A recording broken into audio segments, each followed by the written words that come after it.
Despite years of research, many people living with spinal cord injuries are unable to stand on their own, on land that is. But a Winnipeg Paralympian has found another way to make his dream come true. As CTV's Jon Hendricks shows you tonight, he's learning how to scuba dive.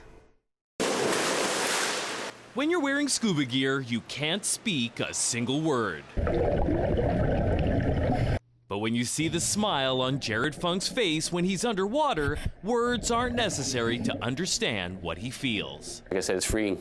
It's you're open there, you're in the water floating around, and you can do whatever you want. Funk's been figuring out ways to do whatever he wants ever since the accident that made him a paraplegic at the age of 18. Now in a wheelchair, he worked to win a place representing Canada at the Paralympics, taking home medals in the London, Athens, and Beijing Games. Now he set his sights on scuba diving. This too would be a challenge. I called a couple of different dive centers, and none of them really had really good answers for me. Then he called Winnipeg's Blue Oasis Dive Center. Never forget our first conversation over the phone, because he's like, I'm interested in learning to scuba dive, but there's a little problem. I'm like, and that is, he's like, I'm in a wheelchair. I'm like, I'm down for it. It took some experimentation. They had to find a buoyancy vest to help Jared roll over on his back so he could breathe.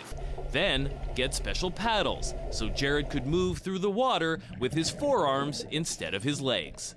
And it worked. I'm always used to stressful situations, you know, and playing the game, so it was an easy transition to when you're in the water, just don't panic, you know, and just breathe.